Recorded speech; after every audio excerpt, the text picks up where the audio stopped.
So let's get into the I'm Eagles. just going to read while you talk about the Eagles. All right. Playing to win for a guy who hasn't won anything in 26 years by okay. Jerry Jones. We're winning right now.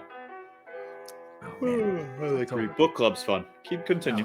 Chris Hansen here, and I'm going to need you all to take a seat right over there and check out Birds versus Boys. I think you're completely right here, and I hate it. Yep. Hey, idiots. Stop doing dumb things. I got 2 phones. Upset alert. Upset alert. I might go insane. I think you're already there. There's no hope. Hope is gone. If this was an AFC North podcast, we'd be done in 15 minutes. Bob Hope. I'm going to drink bleach. That is be the team you promised me you were going to be this year! This is the Consciously Hopeful podcast. I'll be watching.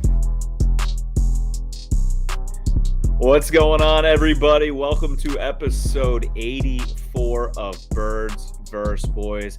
I can't believe that we are already heading into week 7 of the NFL season. The Dallas Cowboys on their bye, coming off the massive 5-1 record after 6 games. And the Philadelphia Eagles heading to Las Vegas for the first time in franchise history this weekend, a place that I am sure will be absolutely flooded with Philadelphia fans, even though the team is 2-4. So before further ado, Mr. Aidan, welcome.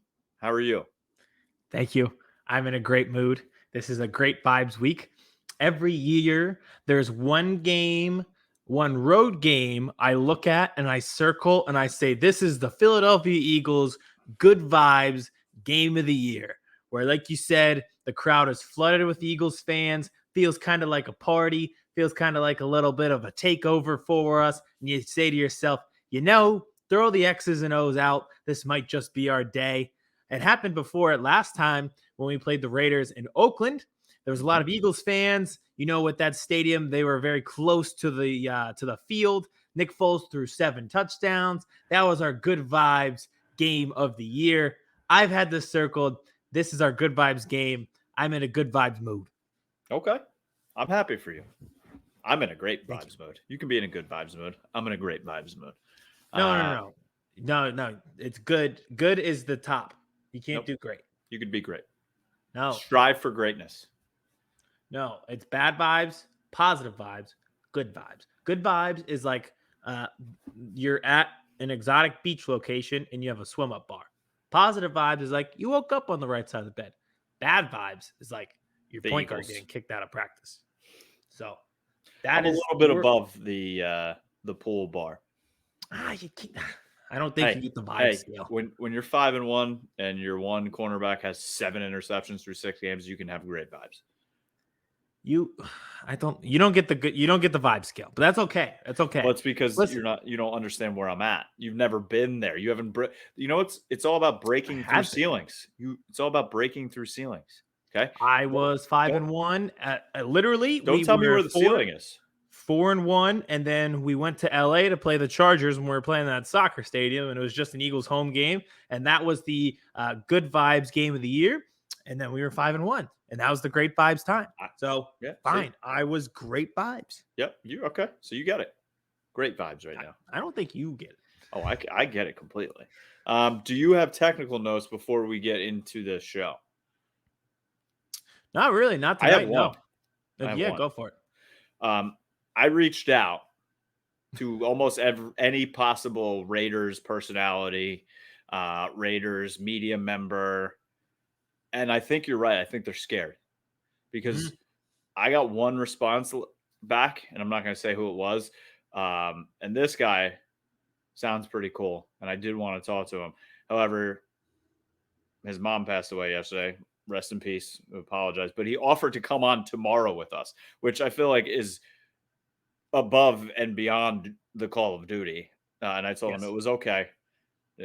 Mourn your mom and do your thing. But anybody else, not even a fucking response back. Cowardly by the Raiders people. They call themselves the black hole and they wear these scary. They're cowards. They went mainstream. They moved to Las Vegas. It's not the same anymore. You're right. They know. They know they're running into the good vibes week.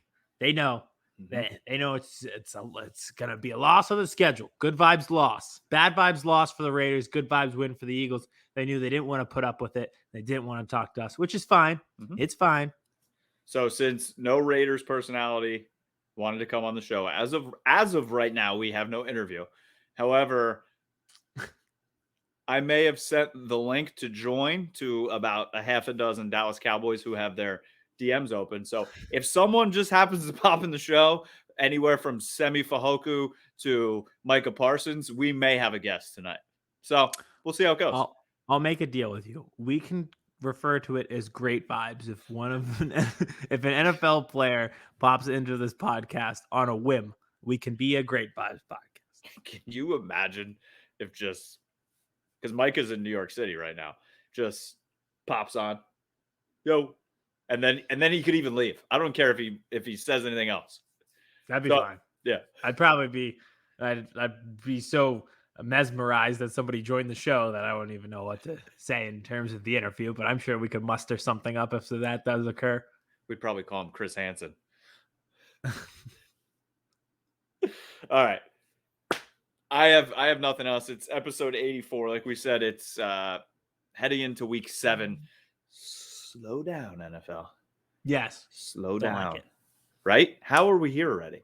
I was thinking and that it's about still 80 degrees too. outside. I know. Well, I like that part. I think that's what's throwing my brain off because I feel like it's still September football and it's not. There's bye weeks. We're deep into bye weeks. It's like we're starting to do like halfway point grades and stuff like that. Don't know. Don't know how. Thank goodness for the extra week this year, which it's us in that week. But we'll see if that game even means anything between the Cowboys and the Eagles. And at this point, it doesn't look like it will. But whoa. I mean, draft order for you saying? Oh, well, I don't care where we end up. I'm worried about another team. So let's get into that. Let's bring back around the NFL. There are a few topics that I think we need to discuss before we dive deep into the Good Vibes Eagles game of the year. Yes, we do. And one of those big topics that we've kind of been talking about since what? Middle of summer? Even probably before the draft, I think. Is Deshaun Watson. Obviously, he still has, 21 sexual allegations looming right here over his head. A lot. And there hasn't really been anything talked about. He hasn't been active for one game this year for the Houston Texans. He's still getting paid, correct, though? I think so. I do not get the technicality. I think because they're having him inactive, it's technically their choice, even though he said he wouldn't play for the team. So I don't know how the technicality works, but I believe he's getting paid. If he wasn't getting paid, I think he'd be in the media and pushing harder. Would he though? Because I feel like you probably want to stay out of the media. It's like, what came first, the chicken or the egg? Like, do you want to be inactive because you don't want to play for the team, or does the team not want you to be active because you have 20 plus sexual assault allegations going against you? It's true. They don't want to deal with the circus. But I think he's still getting paid. It's like Kyrie is still going to make $17 million this year to sit on his ass at home. That makes no sense. But yet he's Muhammad Ali. It's the biggest joke I've ever heard in my life. But fake martyr. Oh, God. Such a joke. But Deshaun Watson is back in the news. There have been rumors all day today. This is Wednesday. You may be listening on Thursday or Friday or Saturday. Or it's NFL Sunday for you. Happy Sunday.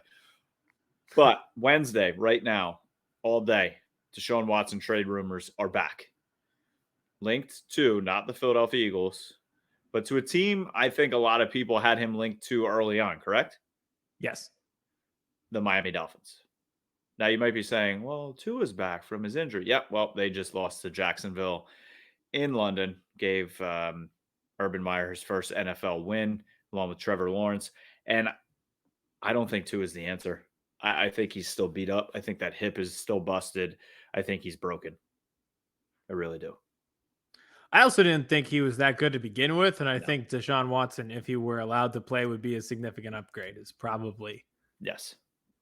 What they're thinking is we could have Tua and find out, or we could just take the sure thing, talent wise, because obviously he's not exactly a sure thing legally. Or they could have just took Justin Herbert, like a couple other teams. I have a theory that I don't blame. So they're definitely going to get slack for that. How did Oregon not look unreal with Justin Herbert?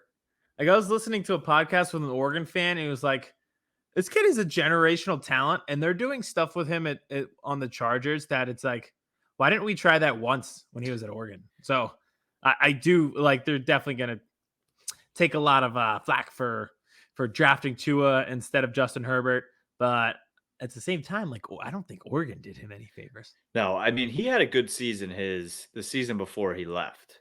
Mm-hmm. I think if he would have come out, he would have been even higher than he was drafted. But then he was an Oregon boy, wanted to stay one more year in Oregon because his brother was going to be a freshman there, tight end, wanted to play with his brother in college. So I'm an Oregon boy, said no one ever. But so I think he didn't have as good of a season. That wasn't a COVID year, right? No, because he was already in the NFL. It just wasn't. Yeah, it just wasn't a good season for. So I agree. They always look good, their jerseys, but they didn't play good. But I think Deshaun to Miami, legal things alone, player wise only. I mean, him with Waddle, and if what's his name, who came from the Texans, if he could ever stay healthy, ever. Notre Dame. Oh, Will Fuller. Will Fuller. I mean, Broke those my heart. kind. Halloween 2016. I was there. He put the arm up. He has the tattoo of the Philadelphia skyline on his forearm. Oh God, man, that one hurt. But yeah, if he could ever stay healthy and not get suspended as well. Yep. I agree. I hope he goes to the Dolphins. Would be a great fit. Hope it happens. Don't really care what they look like if it happens. Here's what I care about. Here's my hot take. I want this trade to happen. I hope it does. Because if you are trading for Deshaun Watson, you are investing in your future. Mm-hmm. Because what would happen is if he were to get traded, he would be placed on the commissioner's exempt list because I think he gets suspended immediately. I think so, but I think first he goes on the commissioner's exempt list. Then he would probably end up suspended. Either way, he is probably not playing this year. Yep. In this trade, it looked like it might be a 3-team trade or it might just be straight up, but Tua would be leaving. So you're kind of left without a quarterback in the present, which you don't really care about if you're the Dolphins because you're 1-5. Your pick belongs to the Eagles. You're going nowhere this season anyway. Deshaun Watson can't play this season anyway. So you're investing in the future. But like I said, the Eagles have their pick for this year. So we take that. They trade away their starting quarterback. Their new starting quarterback goes on the commissioner's exempt list. And they didn't look inept on offense with Tua against the Jaguars. But I would think they'd take a significant step back once he leaves and don't have a valid replacement.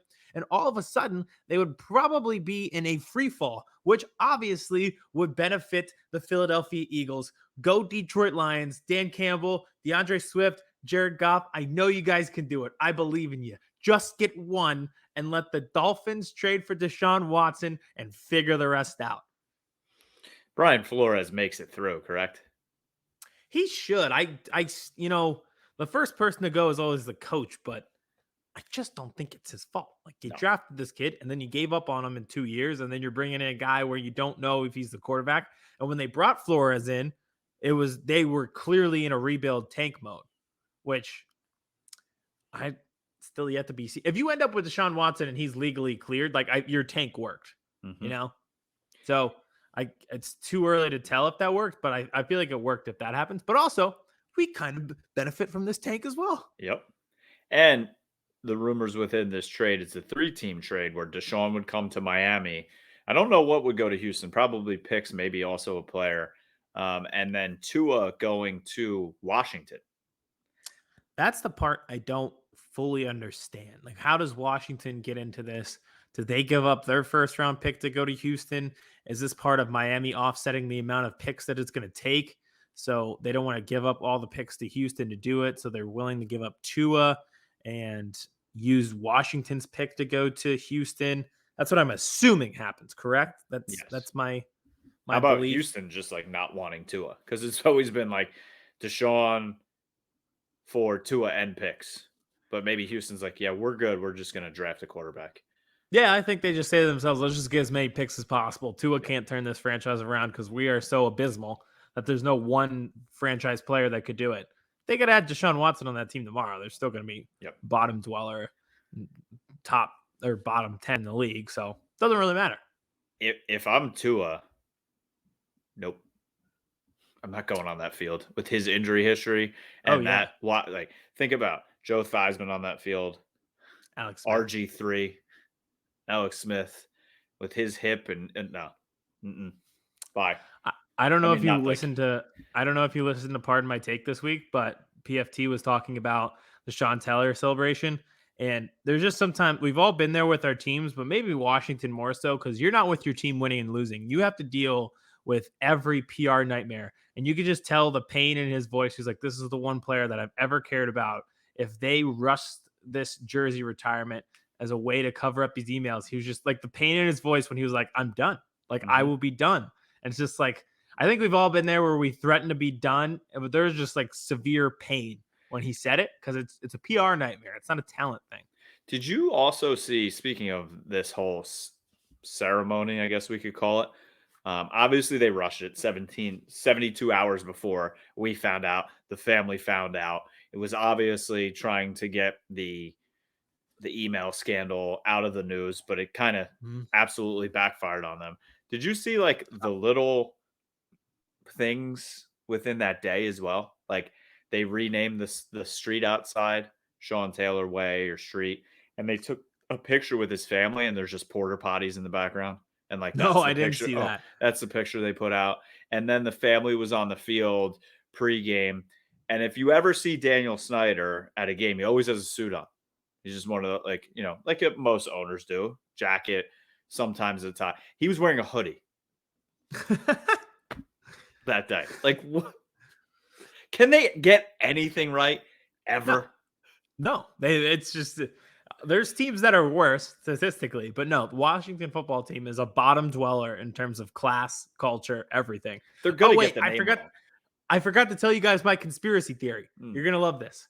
I think that the Washington front office told Jackson Mahomes to stand over there on the roped up area on purpose, knowing he would screw it up and do something for TikTok and sabotage it. And then all of the internet was going to vilify Jackson Mahomes for standing on the Sean Taylor memorial instead of focusing on Washington for rushing the memorial and using it as a cover up for their email scandal. That's my conspiracy theory. I hope you enjoy. If that is correct, that's the greatest thing the Washington football team has ever done. I was about to say that is the most genius move that they have pulled off because they have not been good at pulling off even remotely intelligent things. Can we just get him off the side? Like what is get him off the sideline? Like I don't know. If I'm Patrick, I'm like, bro, at what point, you know how at one point someone got to LeVar Ball and was like, stop. Yeah. Shut up. Go away. At what point does Mahomes and his people tell his own brother, like, go away? You gotta stop. We can't see you. Because it's getting bad. He's been having to answer questions about it now. Yeah. I think the team says, you know what, we owe you $500 million. We don't owe him $500 million. We don't owe him a cent. Yes. If I'm like, my older brother would just whoop my ass. To this day, I'm a 34-year-old man. He'd be like, all right, we're done with this. Yeah. Like, you need that kind of relationship with your family. It's getting close to that. So in conclusion, the Texans are, this is the Washington football team put out rumors of sexual assault allegations against Deshaun Watson to get him traded to Miami so that they could get Tua to cover up for the email scandal that they had. And they used Jackson Mahomes in the process until they could pull off the trade to mess up the Sean Taylor celebration and get them off the hook for all of their PR nightmares until they could get their starting quarterback. And they also absolutely pushed forward the John Gruden emails. So he got fired. So all the heat was on him, thinking that would take away from their scandal. Oh, that definitely happened. Oh, that's not part of my crazy conspiracy. That's just like a thing that actually happened. They were just like, here, we have these. Here you go. All right. Well, yeah. So that's my crazy conclusion. That is the Deshaun to Miami to Washington rumor as it stands. Now let's get to another team that has been a bottom dweller like the Dolphins and Washington recently. We thought things were changing, but the football gods are very cruel. The Cleveland Browns, you got to feel bad for them right now. Thursday Night Football, if you're listening today, they are banged up beyond belief. Yes. I mean, is there a more unlucky / more disappointing team in the NFL this season yet? No. And it's just sad because you're like, before the Browns were just bad because they always screwed up their franchise quarterback situation, like taking Brandon Weeden, who was like 28 and a baseball player. Come on. And he came to Dallas. Then he was a backup quarterback in Dallas. So they screwed up in those senses, I guess you should say. But now they actually have talent. They had an identity in running the ball. And then the injury bug kicks in, and they are so depleted that it's just, you're going to be guessing the names of people out there on Thursday night. So just to run through the list real quick. Baker Mayfield, starting quarterback, torn labrum, aggravated it in a sling, out. Nick Chubb and Kareem Hunt, the running identity that I talked about, both out. Both starting tackles out. Jarvis Landry, not cleared to play yet, coming back from IR. Odell Beckham, we'll see if he plays. He has a shoulder injury. So yes, as I think you can relate to what I'm saying, correlate where I'm going, you should probably take the under in this game. Did you hear Von Miller's quote? That he was like, I don't know who the tackle is that I'm going against, but I'm just going to kill him. Yeah. I absolutely love it. That is savage. Whatever his prop play is of sacks, bet it. Take it. For that game. Yep. I actually just dropped the oh, geez. I just thought about this. Thank you for saying that. I dropped the Broncos defense at the beginning of the week because they got me -2 last week. And I thought that they would be playing a healthy Browns team, and now they're not. So if they're still out there, who'd you pick up? Who are you playing instead? I picked up the Patriots because they are playing the Jets. So now I'm in. I don't know. I'll let the people decide. Someone text me and tell me, because every decision I make backfires. I don't want it to be left up. But do it quickly because it's a Thursday night game. I need to know by tonight at 8:15, please. Preferably maybe before, because somebody else might pick them up. Before, yes. Also, yeah. Oh, yeah.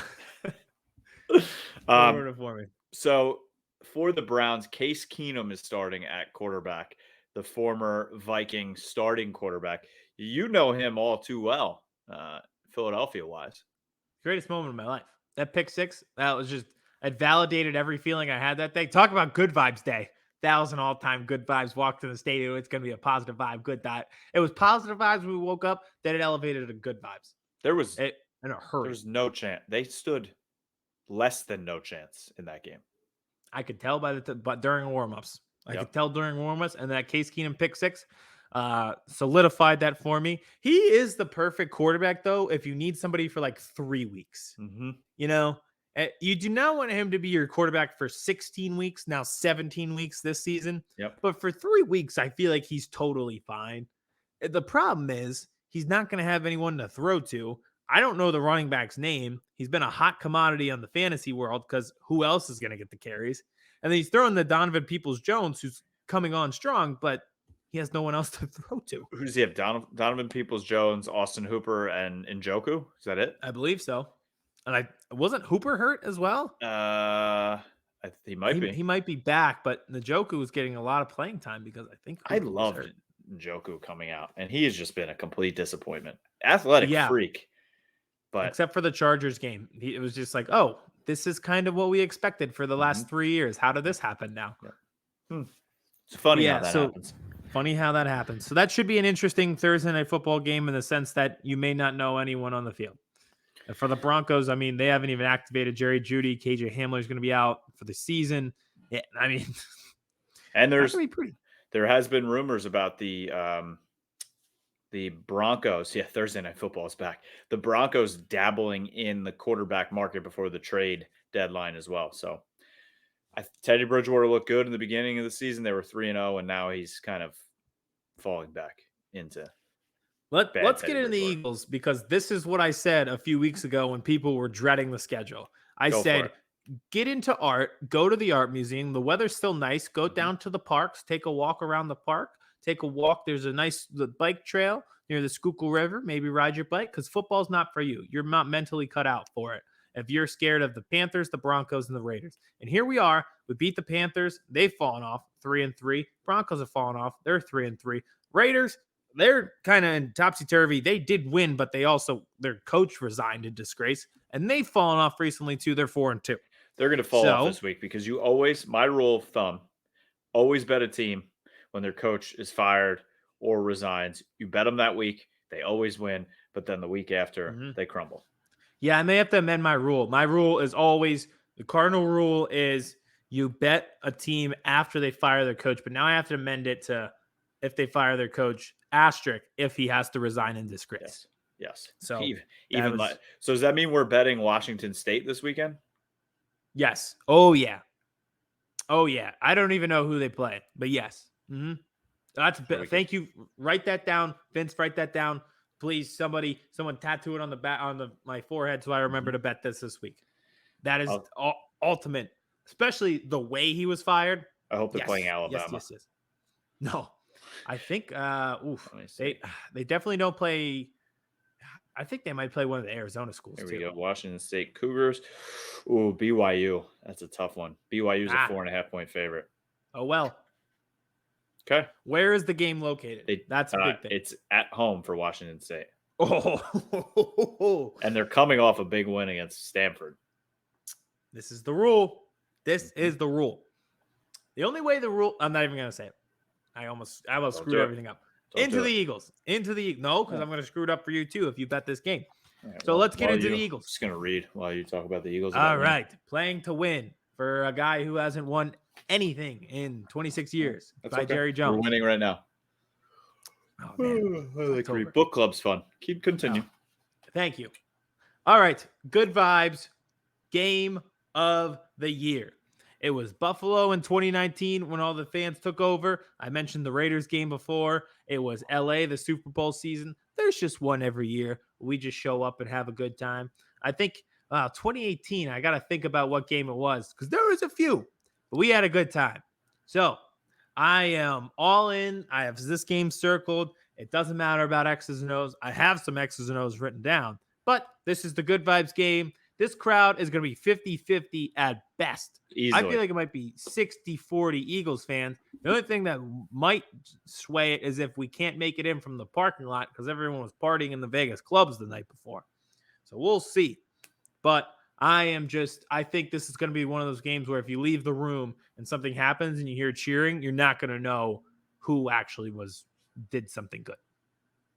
Yeah, I could not agree with you more. I was talking to my wife, the Eagles fan, earlier today about that this is going to be because there's so many Eagle fans. I feel like it happens in a lot of fan bases, but I feel like Philadelphia fans especially, there's this group of fans that go to away games every year. And as soon as the schedule comes out, they look. And this year, I mean, they've had this booked as soon as they knew they were going to Vegas, like pat out. Our guy E-Rock's going to be out there. There's a massive tailgate party Friday night, Saturday, then the game Sunday. They apparently have 2 flights completely booked with Eagle fans, which that's my nightmare being on one of those flights when they're doing the fucking Eagles chant. But yeah, I think it's going to be that. I want to see if we can get like if they have like those cameras on the strip, like up above, like they have it on like 676 and stuff, and they have it on the news. Yeah. Like, do they have those on the strip? Because I want to see how much green is walking the streets Friday and Saturday. Oh, a lot. I know there's like DJs from Philadelphia going out there to perform at the Las Vegas clubs because they're expecting so many people from Philadelphia. I mean, Meek Mill should be out there.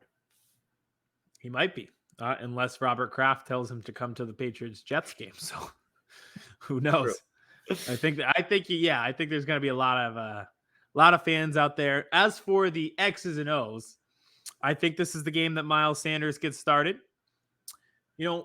Part of the problem with running the ball is they've actually been playing some good defenses. Like Carolina, I think is still first total overall in defense. And we talked about Vita Vea before for the Buccaneers and how hard it is to run against them. And the Cowboys had the strategy of, listen, we're just going to have to throw it every single time. We can't run it against the Buccaneers. Yep. But the schedule lightens up. And last time I checked, the Raiders were 26th overall in defense. I'll take a look right now to see where they're at. But rush defense is in the 20s. They are, let's see here. Yeah, they are not good. They are in the middle overall for defense, and they are in the 20s for rush defense. So, yeah, I think this could be the game where you might see a few Miles Sanders carries. Shh, don't say anything. I did request a trade for him in my fantasy league this week because I think if there's going to be a week to get on track, it's this week. So we'll see. Even sprinkling in Kenny Gainwell. So I think this is the week for the running game for sure. And you get your left tackle back. Right tackle. Yes. Right tackle, sorry, Milano. Yes. Well, actually, no, you are correct. We do get our left tackle back because our left tackle can stop playing right tackle and go back to left tackle because our right tackle's back. So you are correct. Tackles. You get your tackles back. We get our tackles back, baby. I love it. Yeah, see? And there's like an insane statistic like with Lane Johnson versus without, just how bad we are without him. And there's some other factors, but it's staggering how bad the numbers are without him. And shout out to Lane Johnson. I mean, being flat out, I'm very happy the way this whole situation was handled. Not, no one leaking anything, and there was no bullshit around it. And everybody was giving him his space, giving him his time without knowing what it was at all. And then at the right time, at his time, he came out and said what it was and moved on. And everybody's moving on. Say, okay, we respect it. We love you. Get back on the field. Hey, that's perfect. I'm glad he's back. I was getting worried, but like you said, nothing leaked, nothing like that. Back on the field, and we're happy to have him back. Everyone was supportive during that, and then boom, here we are. How about the stories, though, of him and Brandon Brooks throwing up at the same time before pre-games and then texting each other about it with the anxiety? I didn't even hear that. Yeah, I was listening to it on the radio this week. It's just like, we don't, these people are human too, even though they're giants. They're human, and we forget about that 23 hours out of the day usually. Yeah, for sure. Definitely. I didn't even know about that story. I knew about the Brandon Brooks thing, but yeah, I mean, it's just like you forget that it's not a video game. Like, people take their helmet off and they're like human beings, and their brains function just like you and I. So everyone has struggles that they go through. So hopefully nobody else's brains work like yours or mine. Oh God. Oh man. You don't want to be up here for more than 10 minutes up in this skull. Oh. You could see some stuff. You don't want to be anything like this. Except during Good Vibes Week. The brain is fully lit up. I'm like that meme. It goes like little bit lit up, bad vibes. A little bit more lit up, positive vibes. All the way lit up like a firework. Good vibes. Good vibes week of the year. It's good vibes for me too, because I can't lose this week. That's true.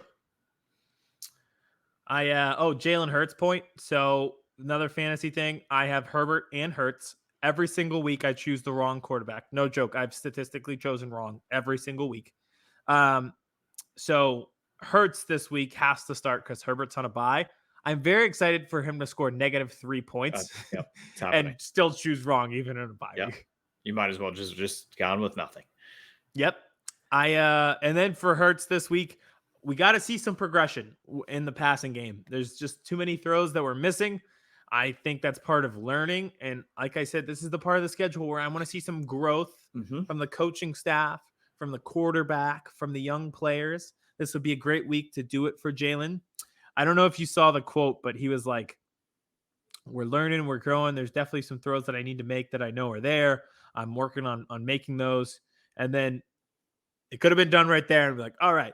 And then he was like, you guys aren't seeing everything that I'm seeing. And I was like, I don't think you're seeing everything that we're seeing. We all see the all 22 shots. And there's a guy running down the field by himself. And I don't think you see it.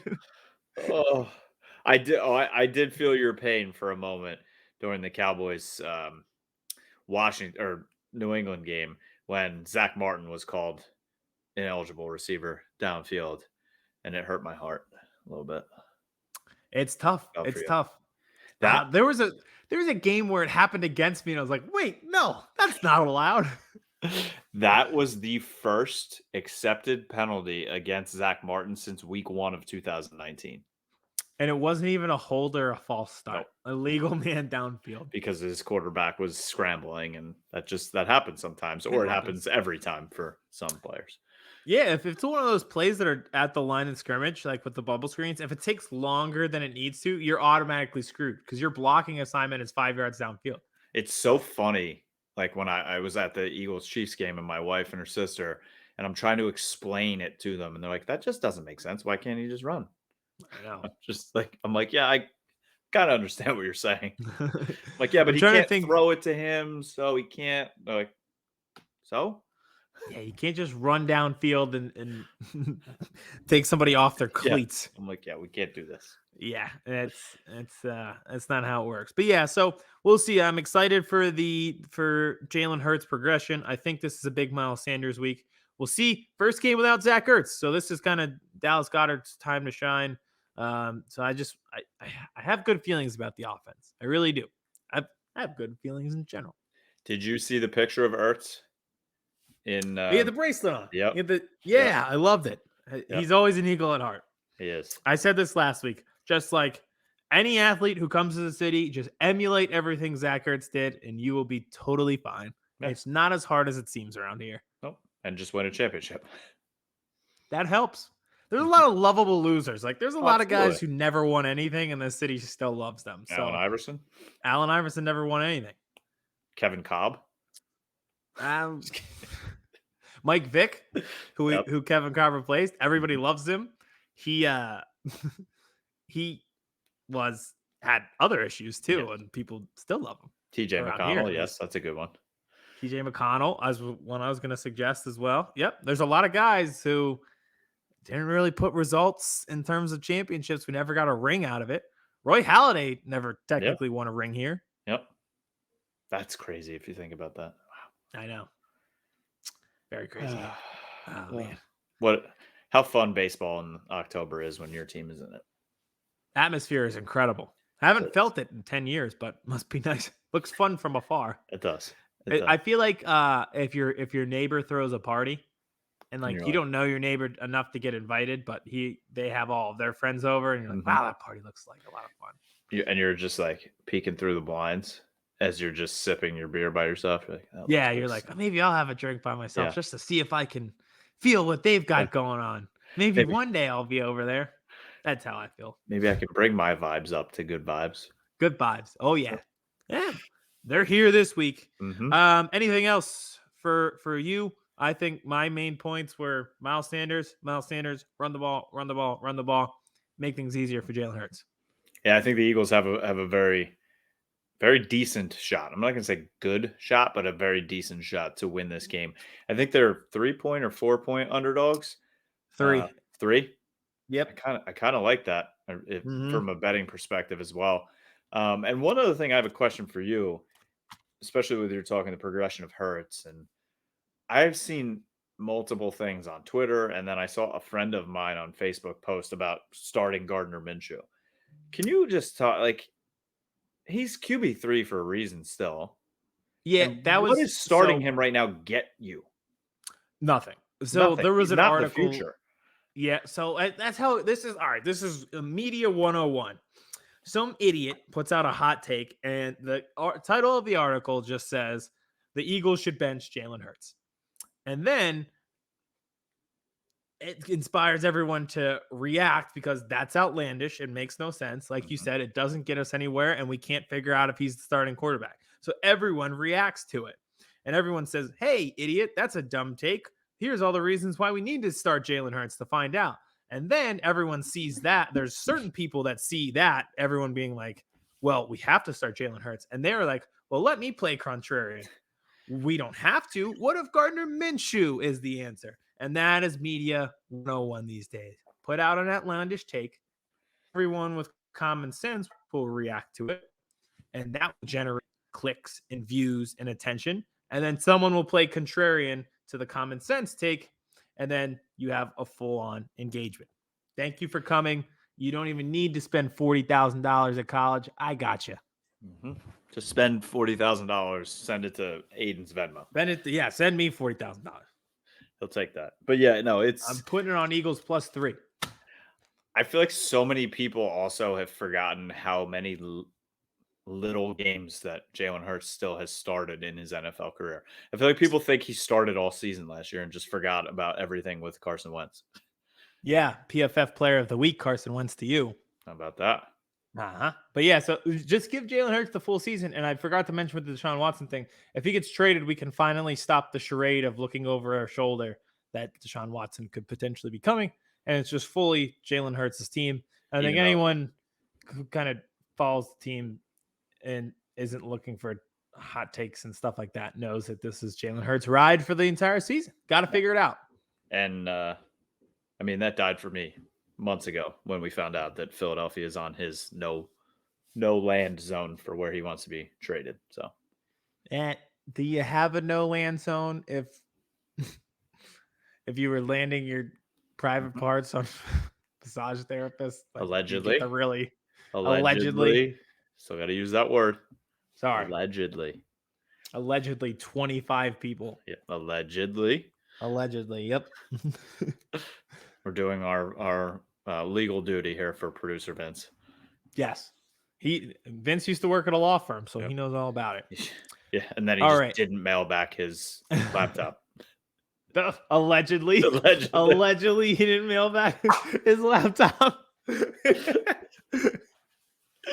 Oh God! It's alleged that he didn't do that, but he did allegedly try and drop it off at her house. But that just cleared of all charges. You're welcome, buddy. Erroneous on all counts. Great movie. They were lawyers in that movie. Exactly. All right. Let me get into a tiny bit of Cowboys stuff before we get into our TikToks and our picks. So Cowboys obviously on the bye, like I said, 5-1 after 6 weeks. I have finally kind of come down a little bit off that win. Yes, I know it wasn't against Tom Brady, but winning in New England in that kind of setting and that game was just the Cowboys. I rewatched the game, fast forwarded through. They just tried to destroy themselves every chance they could. Yeah, I've been there. Like watching my teams play. Again, not being able to get first down on the first drive on 3rd and 1, and then you go for it on 4th and 1, you don't get it, and then you let them literally just run it down your throat. Not getting in on 3rd and goal, allegedly. And then the 4th and goal miscues and interception in the end zone, 12 penalties. They just didn't want to win. But at the same time, winning a game like that just shows you, I feel like, how good this team could be simply by cleaning things up and maybe a little bit better clock management by Mike McCarthy, even though I found out he meets too much. Do you know, I found out today, he meets every Friday with his CMC. Clock management consultant? Committee. He has a committee for clock management that he meets with every Friday. You mean there are multiple people that are this bad at the job? Apparently. He has a whole committee. I feel like they just look like Oompa Loompas probably. Just sitting there yes, you are good. No, you know what the CMC is? The freaking yes, but they're all the people or the little things in Toy Story. The claw. And then he's Mike McCarthy is the claw. Yeah. They're just like, yes, you are good, Mike. The clock. The clock. Yeah, the clock. Time out after the clock. Yeah, that's what the CMC is. That's exactly what it is. He just sits there eating, and they just tell him how good he is. Oh, God. But It's bye week. We're happy. Everything's wonderful. I'm seeing, players in New York. Mike is there. Players at the Mavs game. And then there's DeMonte KZ who gets arrested for DUI early Tuesday morning. Happens. Why? Why? An answer I do not have for you. You have millions, even if you're a low-level player. Hire a driver, or the NFL still has, I believe, they still have that program where you can call and they will pick you up and drive you wherever you need to go, no questions asked. Oh.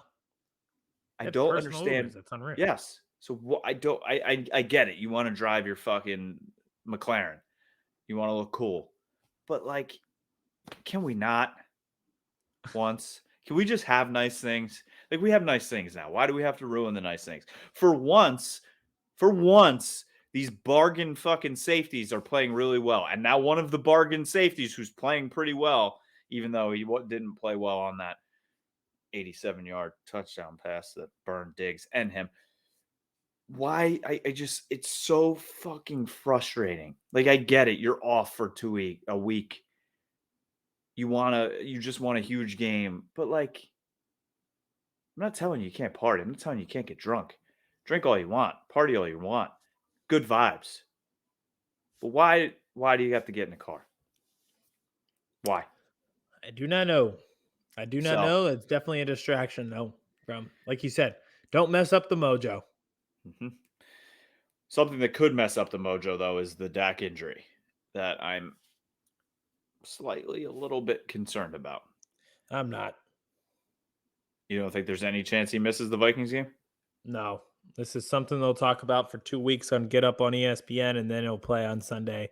And I'll be like, why did we talk about this for 2 weeks? I hope you're right. I really do. Obviously, he was in the walking boot after. Remember when his shoulder was hurt this offseason? Of course. How's his shoulder look? Yeah, phenomenal. Did he miss any time? Nope. But the only thing I know it's not the same exact injury, but Michael Gallup has had a strained calf. He's been out since week 1. Obviously, it's a different position. He doesn't have to sprint down the field and then high point a football and all that. But it is his plant foot, which does scare me a little bit.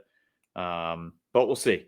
If there's anybody who's going to come back from this in 2 weeks, it's Dak, because he's not going to be getting drunk and driving around. He probably hasn't left the facility. He's probably just been rehabbing. And so little concerned, not fully concerned. I'd rather him, if they said, all right, he has to miss this game rather than missing 6 weeks. Okay. But then there's Cooper Rush starting instead of having a competent backup quarterback. Like maybe Cam Newton, who's still sitting out there and now apparently has been vaccinated. Been vaccinated. So I wouldn't mind the Cowboys, because I think he would be a very good backup quarterback. And I also think they could bring him in some cool situations running wise. And then Kellen Moore could figure out ways to get him into the game. But we shall see. And then one other thing, Lyle Collins is back now, reactivated. So he will be, I get my tackle back as well. We're both getting our tackles back. Our tackles are back, baby. And I need to give a major props, major shout out to someone I never, ever questioned, just like I never, ever questioned Anthony Brown. Terrence Steele really played his ass off for 5 weeks at right tackle. Everybody freaked out that he was going to have, they went 5-0 with him. He balled out. I mean, he went against guys like Joey Bosa and Judon, and he did his thing. So I'm very happy that now we have a competent swing tackle, it seems like, and I'm very interested to see how Kellen Moore tries to work him in situations where he's going to be a tight end and Connor McGovern is going to be a fullback, and they're going to have 7 offensive linemen on the field.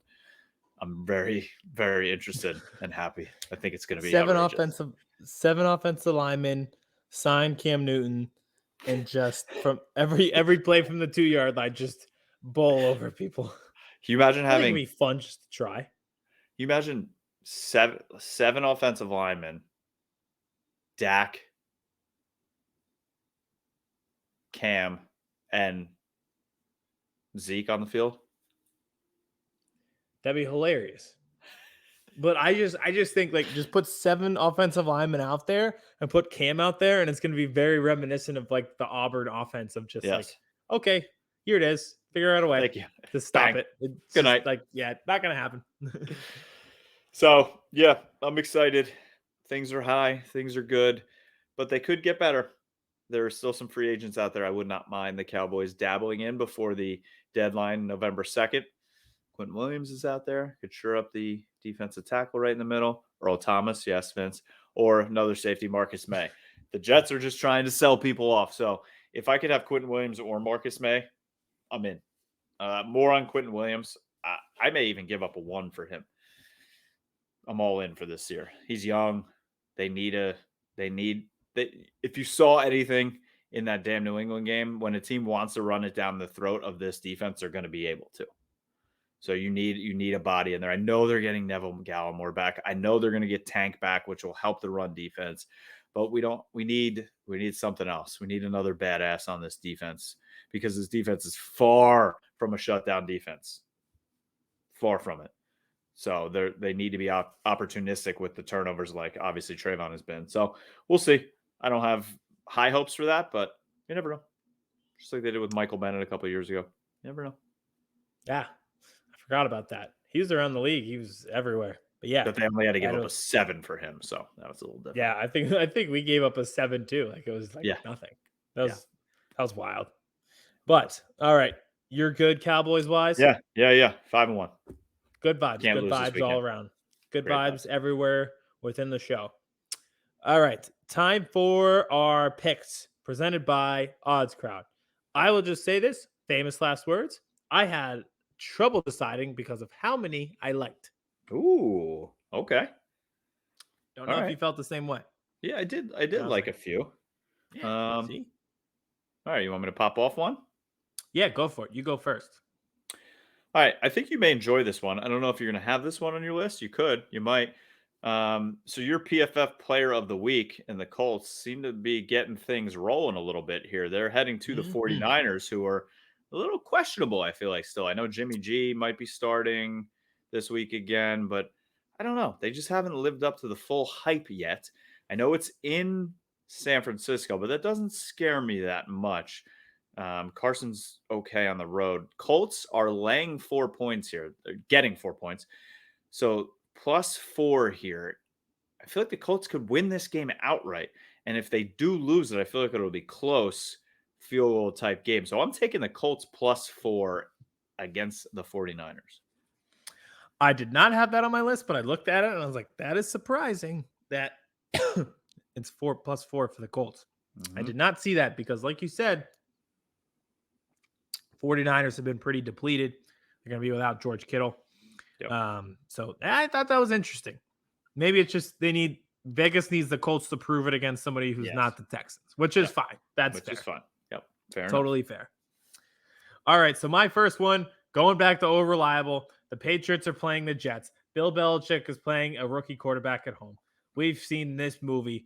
Literally, actually, I have the stats. We've seen this movie 13 times, and all 13 times the Patriots have won. So I'm just going back to old reliable. Pats 6.5 at home against the Jets and a rookie quarterback. Are you being Bill Belichick or Steve Belichick? Steve? I couldn't tell because Bill Belichick also is bleeding from his lips. What an odd family. What was that last week? Around his lips. Scared me. All right. My second and final pick for this weekend, I'm going, because I'm a pointsman. I like points. I like overs. The Ravens-Bengals set at 47 points. Points, and more points in this game. I know the Ravens have a good defense, but I think Joey Burrow and Jamar Chase, no one would ever question Jamar Chase. I think he's 4th in the league right now in receiving yards, balling out. And we saw what the Ravens did last week. Lamar's going to Lamar against the Bengals defense. And I think the Bengals are going to be able to put up some points. So I think 47 is very doable in this game. So I'm going over 47 points, Bengals, Ravens. I have, because I'm a pointsman, Points. I have the Ravens and Bengals over. Let's You had it go. at 47. I said 46.5 just because I like the Ooh. decimals just to make sure. But I will join you at 47.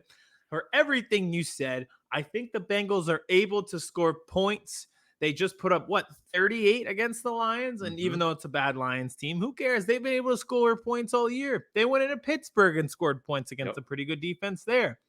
They put up points early on against the Vikings when they won in overtime, put up 20 plus there. And the Ravens are coming off 2 huge offensive performances. Yep. Lamar Jackson had 500 yards by himself 2 weeks ago when they scored 30 plus. And then to follow that up, little encore, played the Chargers, and they put up 34 points. So points. We are pointsmen. Ravens, Bengals over 47. Let's go. Same brain. Good Nice. vibes. Good Love it. vibes only. All right, it's TikTok time. You know what that means. We got to bring Vince in. Hello. There he is. Hello. Hey, Vince. How are you? Didn't want my air conditioner to blow everybody's eardrums out again. That's okay. Thank you very much for that. Thanks. We'll let the cat and the dog handle that for us. Yeah, No, it's we'll coming. just hear the cat shriek and the dog play with his ball. Cat looks asleep. Dog cannot promise he'll be quiet. I Definitely. literally can see him spinning in a circle as you're saying that. Yep. All right, so tonight we actually have, because it's a bye week, we have 2 TikToks. So we're going to do our power rankings and MVPs. I think we should go MVPs first. That makes sense? Yep. Absolutely. All right, you want to go 3 to 1? Yes. So 1 being the most likely MVP candidate. All right, cool. I'll start it off normal triangle. Here we go. At 3, I have Justin Herbert. He was my preseason pick for MVP. I don't think he's done anything to dissuade me from believing that he could have an MVP campaign. Top 10 in passing yards, passing touchdowns, and QBR. I have Justin Herbert at 3. 3 for me. I had Josh Allen there, but he didn't have Taylor Lewan at tackle, and he couldn't get in at the end zone at the end. That was wild. These clowns on ESPN. So I am putting this little running back you may never heard of before, Derrick Henry, at 3. The dude is just an animal. Who? Derrick Henry. He's a running back for the Tennessee Titans. I'm not I thought aware. they had McNichols. Jeremy McNichols, yes? Yeah, Yes. right? Yeah, Wearing- yes. Is that his backup? Are you making it a is. joke? It is his backup. I'm trying to be like you. So This is like a He's- bench stick. he's way too big. Let's leave the sillies to me. Thank you very much. He's way too big to move like that. You physically saw him go into a second gear on that run the other night, 75 yards. He's huge. He's fast. He's going to run for 2,000 yards again. He is the king. I know a quarterback's going to win MVP, but let's give one of these running backs a shot, and he's the only one that's even close to possibility. I agree that we shouldn't have quarterbacks on here. So I have your guy Trayvon Diggs at number 3. I keep being told by all these analytics nerds that he's actually bad, but I don't understand how you can have a pick in every game, have 7 picks have 7 picks through 6 games, and somehow be bad. And have more receiving yards than Jalen Reagor this year. Until touchdowns. what was it last night? He had more touchdowns than his brother, who's a wide receiver and one of the best in the league. So I think he's probably pretty good. MVP is a stat padding award.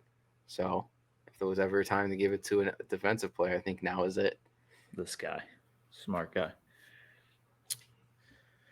All right, at 2, I have Kyler Murray. He is 3rd in QBR. He's 1st in completion percentage. He's been insanely efficient for a team that is undefeated. He's the best player on the team that has been the best in the league so far. It's basic reasoning, but that's why it's number 2 for me. 2 for me, Dak Prescott. He's completely been balling out. This is his team.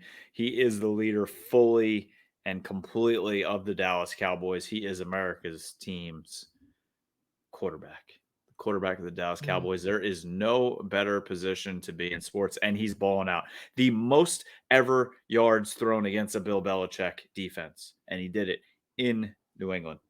Dak Prescott, number 2 in MVP for me, and number 1 in comeback player. Can he win both? Number 2, I have Aaron Rodgers. Great performance this weekend, and I just want to give a congratulations for buying an NFL franchise. It's pretty cool for him. He owns the Chicago Bears. I think he owns the whole city, actually. I think he bought the city. That's impressive. Name one other quarterback that owns an entire city. It's fair. Good point. So a lot of these athletes are investing right now, and congrats to him for investing in, a big major city. All right. That one, I have Lamar Jackson. Lamar is somehow both top 10 in passing and rushing. They don't have running backs. It's just the Walking Dead behind him. 2 weeks ago, he had 500 yards by himself in an insane comeback. He then followed that up by winning 34-6 over a really good Chargers team. He's pretty much just like doing this by himself, and like Mark Andrews occasionally and Marquise Brown. And it's just been like an insane streak of high completion percentage when everyone said that he couldn't throw. He's top 10 in passing yards, like I mentioned. And then just to follow it up, yeah, he actually is pretty good at running the ball too. So one, I have the guy who is keeping his team afloat single-handedly, Lamar Jackson. One, for me, I have Kyler Murray. And for two reasons only. One, he's on a 6-0 team, the only undefeated team in the league. Cowboys are 5-1.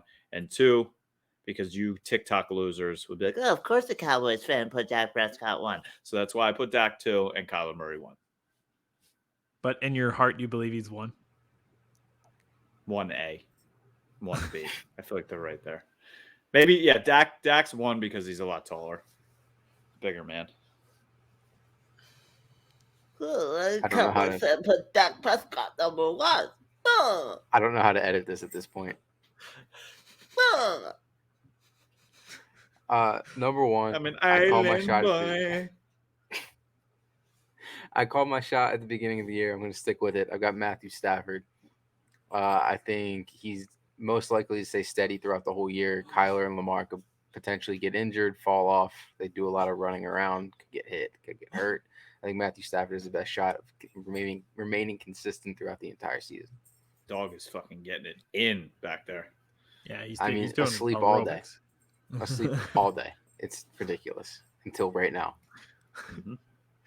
I like you sticking to your guns though with the Matthew Stafford thing. I had Matthew. Clearly, I did not 4 for me.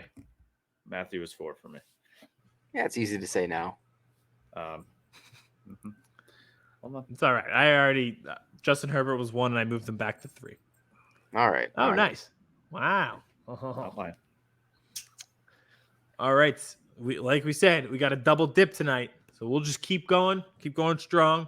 This time we're doing power rankings, top 5 teams in the league right now. Let's go. This is a great week to do it. College football first playoff rankings came out yesterday. I don't know if you guys saw, which is fantastic. So I love this. It's a good time to be doing power rankings in the NFL. You guys ready? TikTok boy. All right. At 5, I have the Bills. They're my only team on the list that has 2 losses. Reason being, they lost to a pretty good Titans team on Monday night. They looked awful. I felt like they did a lot of things wrong, and they still scored 31 points, and it took another masterclass Derrick Henry performance to beat them. Everything else, they've just obliterated teams by double digits. So despite the 2 losses, they're at 5 for me. 5 for me, I have the Buccaneers. Yes, they're 5-1. The offense looks like it can be legit whenever it wants to be. But the secondary is scaring me right now. It seems like they have me, Vince, and Aidan back there playing secondary. They lost Richard Sherman, who wasn't even playing well as is. So I feel like they're not locked up completely back there yet, but they do have Tom Brady, so they need to be on this list. And, hey, they beat a bad Philadelphia team last week, so you didn't really get much about that. And they barely beat them there. Taunting penalty. You never know what happens without the taunt. Thank you. Number 5, I have the Ravens. Like I do with Matthew Stafford, I'm just going to keep calling my shot. I think the Ravens make a playoff run this year. I think they're better than people say they are. I think they're more than just Lamar, or even if they're not more than just Lamar. Lamar is very good. I think they're a good team. I got them at 5. At 4, I have the Ravens. They lost week 1. They lost in overtime with the energy of the Raiders debuting in the stadium. Haven't lost since. Big win over the Chiefs. Huge comeback win over the Colts, and then followed that up with a win over the Chargers, who were my number 1 last week. I think they have some impressive wins on the resume. I think Lamar Jackson is just playing at an unreal rate considering the circumstances. So 4, I have the Baltimore Ravens. 4 for me, I have the Bills. Yes, they have 2 losses. That was kind of somewhat of a trap game going to Tennessee. No one's been talking about Tennessee. Derrick Henry is a complete freak. And then at the end of the goal line, they could have kicked the field goal to go into overtime, but I don't hate the move at all going for it. Were they even going to be able to stop Derrick Henry at the end? I don't know.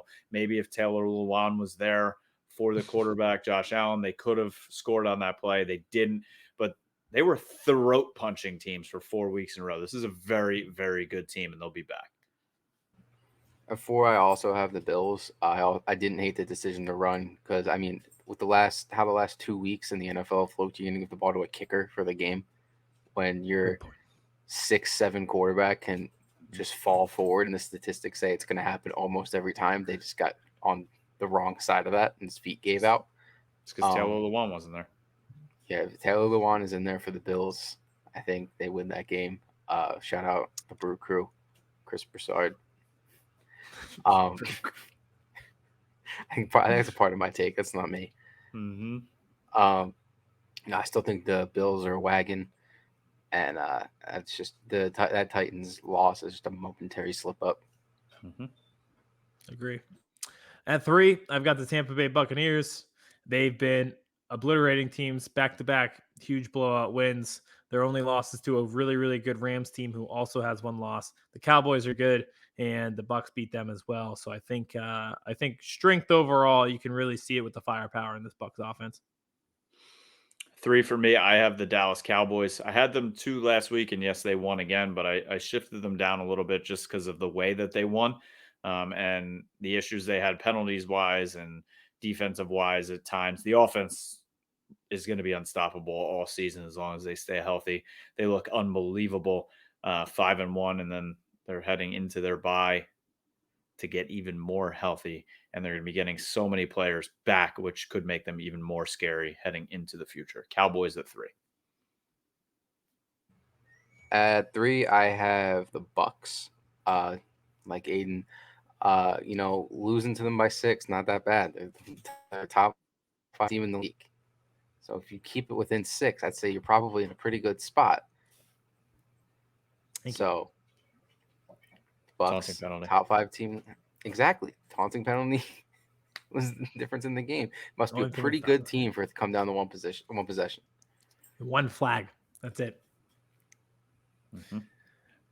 All right. At 2, I have the Rams. Mentioned them before. Beat the Buccaneers. Their only losses to a really good Cardinals team. The Rams, that win over the Giants felt like the scene when Hulk just picked up Loki and just slammed him again and again and again. It was just a win where they just went in, pulverized them, said, I'm bigger, stronger, faster than you. Get out of the way, and get out of the way quickly.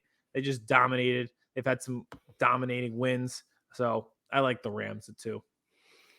Rams at 2 for me as well. Cooper Kupp's an absolutely animal. Stafford and Kupp, the connection they have right now is just unbelievable. And he's starting to work Woods into it more. Sean McVay is Sean McVay. He's showing us why he's one of the best offensive minds in the game. Still, it seems like I think Pat McAfee said this last year when they had Jared Goff. He hurt his little pinky, and they're like, "Yep, you're not starting the playoff game. We're going with the backup." If Stafford cut off his right hand, McVay would be like, "You're starting left-handed." That's just the love it seems like these two have for each other. So Rams are a wagon. Put them at 2. 2, I have the Las Vegas Raiders. They just lost their head coach. Hopefully he was the problem. And, they're an even better team now. I think if you lose to them, it's not that bad of a thing. You shouldn't panic. I think losing to them is not that big a deal, no matter how good the vibes are. So Rams, top 2 team in the league. Don't worry about it if you lose to them. Good vibes only. Good vibes only. All right. At 1, I have the Arizona Cardinals. TikTok, this is for you. Last week, you complained nonstop. Hey, they're undefeated. Why aren't they number 1? And we said, well, sometimes you can be undefeated, just like in college football, and you're not ranked first because you got to prove yourself. Well, they went on the road. They beat a pretty good They went to the East Coast, beat a pretty good Browns team. They did it in the elements and not their perfect little retractable roof.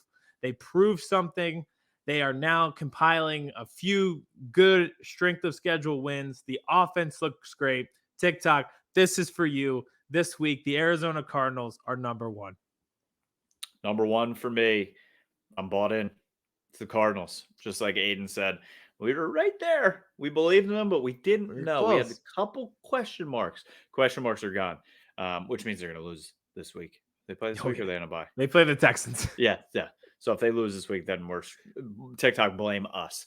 But yeah, the Cardinals look like a full, complete, legit team. Chandler Jones is an animal. Your guy, Chase Edmonds, I don't know. He's there. He's running. DeAndre Hopkins is a freak. So this team, Kyler Murray is a cheat code, the way he plays the quarterback position. And it seems like Cliff Kingsbury's air raid offense is finally figuring itself out in the NFL. So I finally put them there as well. Cardinals undefeated at 1. See, I like the Cardinals too much to even put them on my top 5. I didn't want to give them the Birds versus Boys mush and ruin their undefeated record. So instead of having them in my top 5 at all, at number 1, I have the Tennessee Titans. Just want to give them a big thank you for giving the Colts a reason to keep starting Carson Wentz as long as possible. So thanks for that win this week against in a game that you should not have won.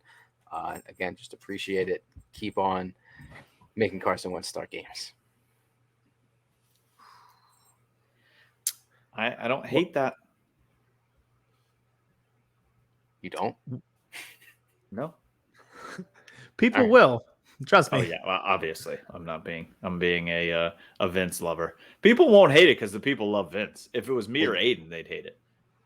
Yeah, but rightfully so. I can't wait for this week for people to be upset that we put the Cardinals 1. Yes. Cardinals haven't won against anyone yet. That you're going to get that comment, despite the fact that they have won against good teams. Yeah. Well, Speaking what a of whirlwind. the Cardinals, real quick. Last thing, Okay. I would like to share something with you that I just came across, if that's okay. Sure.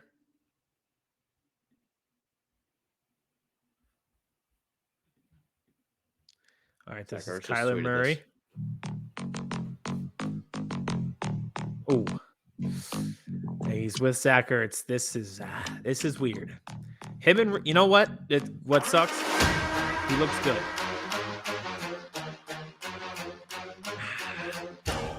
Oh, nice green wristband. Look at this.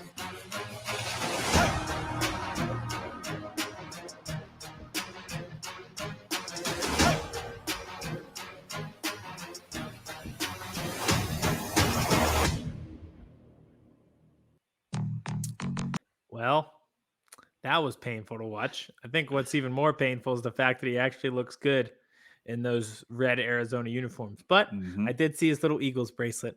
He'll always be with us. He's just reminding you. Good vibes week. Good vibes week. He knows all about it.